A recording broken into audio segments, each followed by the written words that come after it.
Hello, welcome to Dissident Canada. My name is Tyler, and today I'm going to talk about some of the laziest SOBs on planet Earth. That being the political class of Canada, the Canadian politician.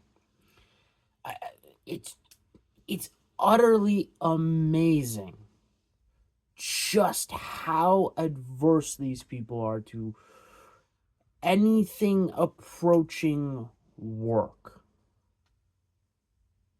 Like, just think of this year, all right? For most of the year, Parliament's been, just out to lunch, not doing anything, whether it be like, oh, hey, we're going to prorogue Parliament early in the year so that we can sub in Mark Carney. Then we're going to call an election afterwards. So Parliament is totally out of the way again. And then Parliament's really not going to come back until, oh God, when was it? Was it September?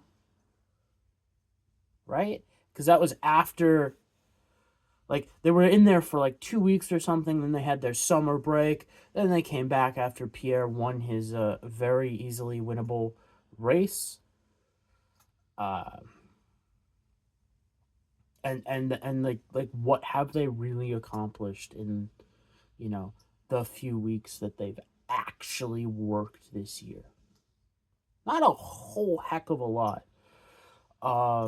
Like, they've got bills through, like, I don't think any bills actually been signed into law. Maybe one or two, but like most of it's still going through the procedural process of, hey, we got to go through the three readings in the House, then there's at least two in the Senate, sometimes three, then it gets kicked back down to the House, they do some more shenanigans, and it goes on and on and on, and nothing really gets done. Mark Carney's done, as Prime Minister, some executive stuff, which, is, it's one of those things where you're mad when the guy you don't want in power has that power, and it's really good when your guy has it, because if he's being roadblocked in the House or slow rolled by his own caucus, you can just ram some stuff through. But even still, it's just so terrible. Like, these individual politicians, they could be doing a lot. Like, I think in context of, say, Pierre and Elizabeth May, both who kind of spoke out about what was happening at the ostrich farm, but none of them could be bothered to either get in a car. Now, Elizabeth May behind the wheel is probably a very bad idea with how everybody thinks she's a raging alcoholic. But couldn't even hop on a plane, go out there, do a press conference, and say, shame on you, Sifa, for being, totalitarian. Why don't you prove to us these ostriches are an actual threat instead of your suspicions? And like drum up support for your party. Like, Pierre really needs to do this because, excuse me, as I have been more increasingly finding evidence for, amongst younger voters and first-time voters, the low propensity voters that turned out for Pierre in the last federal election, they're not going to show up again for the Conservatives.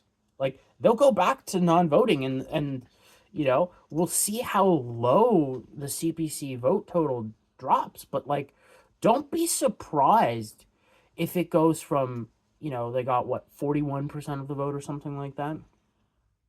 Maybe 42. I don't remember exactly. I don't have the data pulled up in front of me. But, like, don't be surprised if they drop into the low 30s, because, like, people are just done. Because the party doesn't do anything. The MPs don't do anything. Sure, they go on, and talk at press conferences and stuff, but, like, what have they actually accomplished? There's a lot of grandstanding they could do to slow down Carney, but they're not even willing to do that. Like, um, before Pierre won his riding, was it earlier in the, I believe it was before they went out for their summer break, the MPs in the House. There was a vote that was rushed through that, had it been on the record, we would have gone to an immediate election, which would have helped Pierre get back into office. But the Conservatives didn't make that push. Nobody made that push. Like, they couldn't even be bothered to properly represent their constituencies. Like, not even the Bloc got in on that of making it a vote on record, which would have absolutely represented the Bloc's constituency. Excuse me. Like, they cannot do the base level of what other politicians around the world do on on an everyday basis. Like, think about Carney.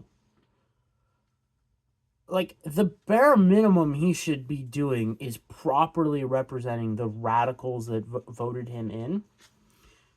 And he's not really doing that. Like, he's doing his grift, obviously.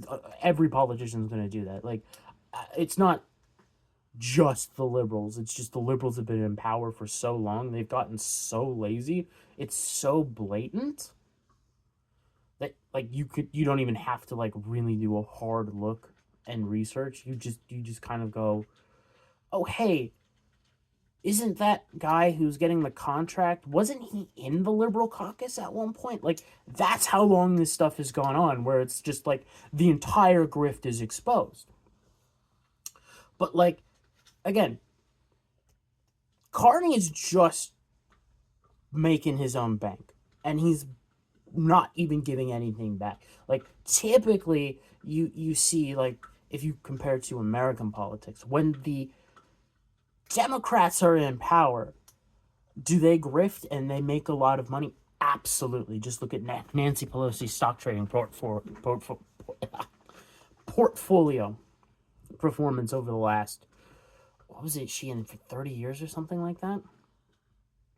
Like, outperforming the S&P 500 is not that hard if you're a dedicated trader.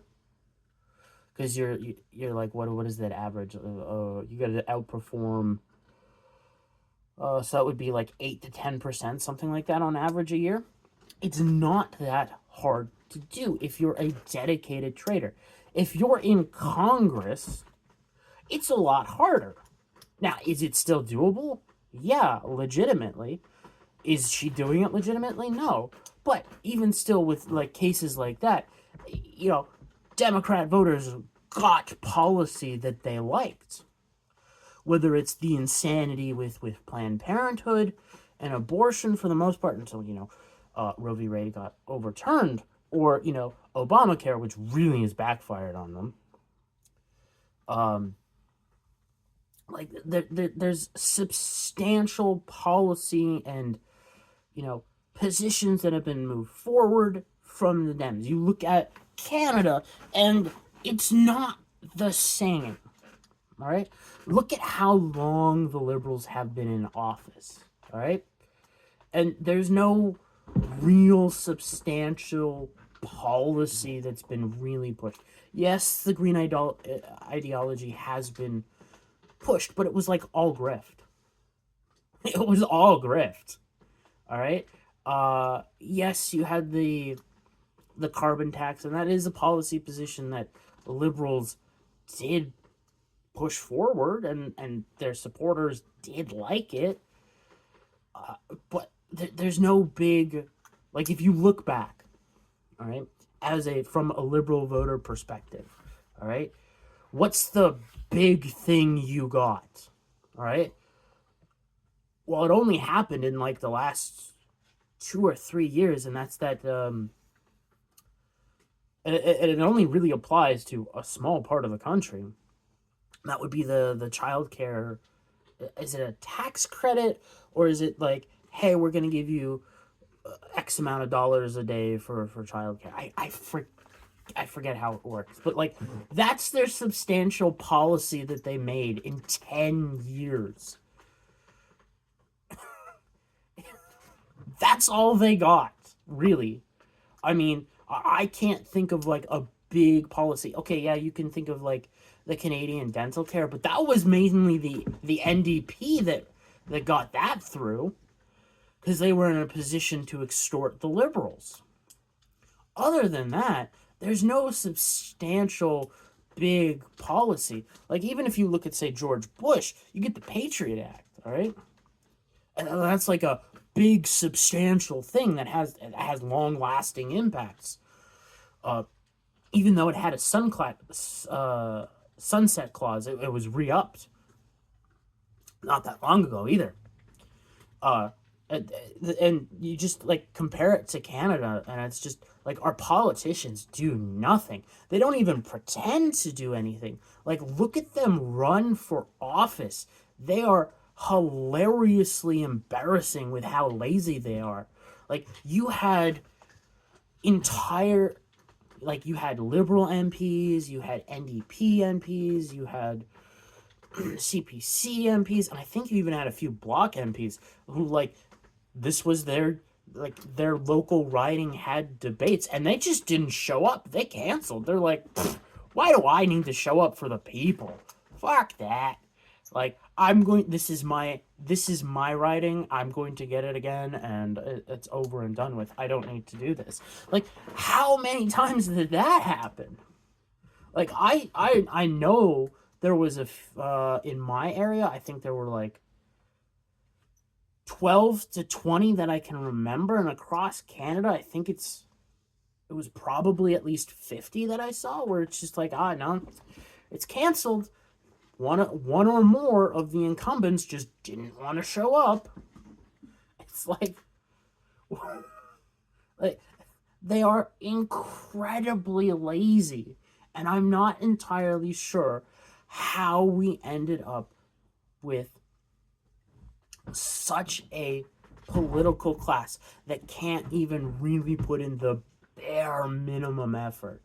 Like, sure, they show up for press conferences and they speak, but that's them enjoying the sound of their own voice. At what point are they like, doing something substantial with that speech?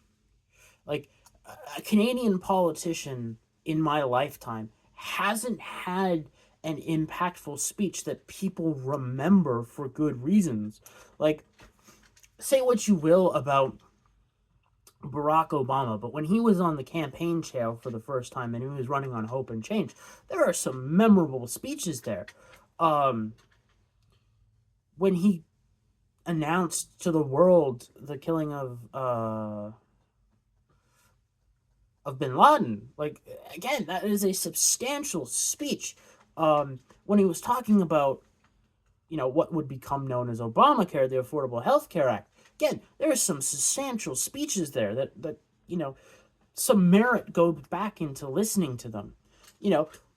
Say what you will about the warmonger George Bush, but the speech that he gave at the rubble of 9/11 is an extremely effective speech. Bill Clinton on the campaign trail, yet again, had some really good speeches where, he was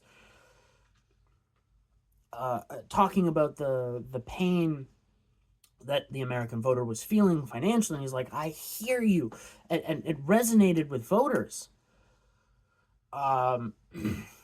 Reagan constantly has good speeches. Hell, even Nixon does. JFK and his brother RFK have some of the best political speeches from presidents in the United States. Heck, we could even talk about Rush Limbaugh having great speeches on his radio show. Like, there are really good, substantial speeches that progressed America forward, whether it was good or bad. I'm not, but it moved forward. Look at Canada. Just think of this year. This year has been such a shit show. What substantial speech has there been given? Okay? And I'm talking about from any of the politicians, whether they elected or not. I don't care if you're thinking of like Maxime Bernier. What impactful speech has a Canadian politician given in the last fucking year that has moved Canada forward? That's moved the needle. Like, sure, we could say Doug Ford, being a dickhead attacking America. That, sure, if you want to talk about it in a negative context, but like, it's not a memorable speech. It was just Doug Ford being an asshole, and not like the fun kind of asshole. It's just your standard fat politician asshole. Like, nobody's going to really remember anything Doug Ford said. They'll just be like, yes, and Doug Ford gave a speech and he was an asshole. It's not like anybody's gonna, write out everything and produce it like the same way they do with, say, Churchill. Or, Huey Long's speeches, which are fantastic. It's just like they can't do the bare minimum effort. Like, think about what kind of speech an American presidential nominee would have given dealing with, the trade war with Donald Trump if they were in Canada. Like, think about the speechwriters that some of these presidents had. In my in my life, the best political speechwriters were Obama. Like, my God, the man, when he went off the cuff, was terrible, but when he stuck to the script, he was very good. And it's because of the speechwriters. We just don't have that in Canada. Nobody puts in the fucking effort. Look at Mark Carney's speeches. Like, they're just hilarious. Just how bad they are and how nobody really gives a flying fuck. Like, even Danielle Smith's little speech this year, when she put forth the path forward for the referendum on separation earlier in the year, after the election didn't go the Conservatives' way. Like, it's not a memorable speech. It's not a good speech. She didn't draw people in. People were there to listen because they wanted to know about the topic, but, like, it's not a speech that's going to go down in history and it's like, yes, this is the speech that caused the separation movement to rally around Danielle Smith. She tried to, deal politically with the federal government, but it ultimately failed, and then she gave another incredible speech, and voters turned out, and Alberta separated. That's not the story that's going to be told. It's going to be, told about, oh God, now I can't remember, like, Jeff Rath and his crew. Even though I think he's totally going to get played. He is getting played. He's playing himself. Like, it's just hilarious to watch that guy think that he just one day maybe I'll explain it. Just like they can't even give good speeches. They're so incredibly lazy.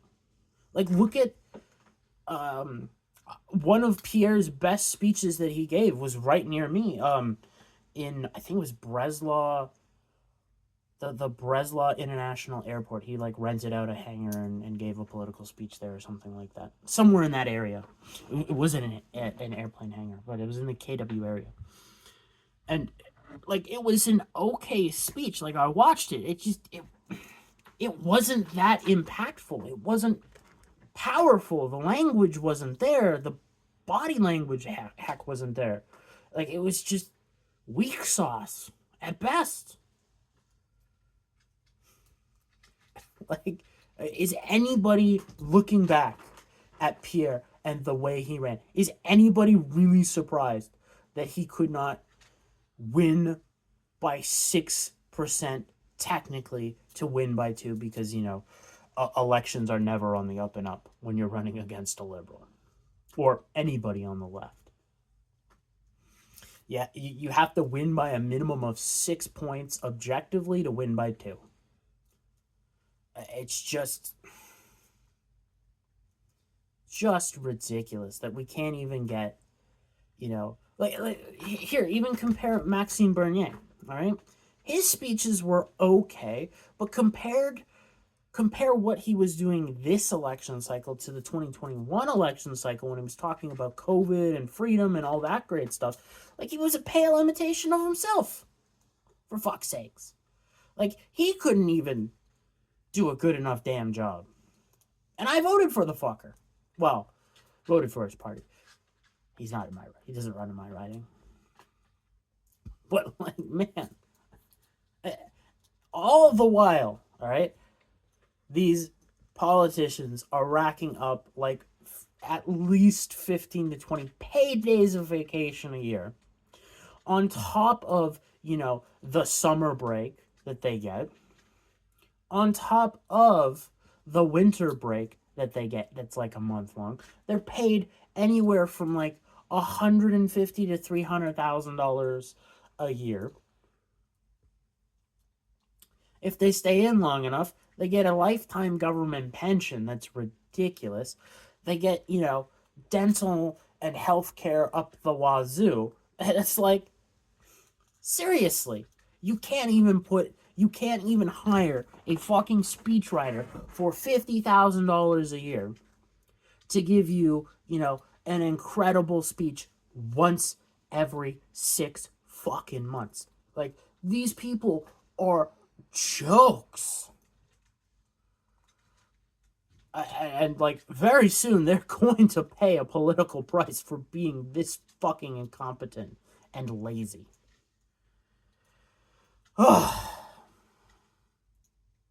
Anyways, that's going to be the video for today.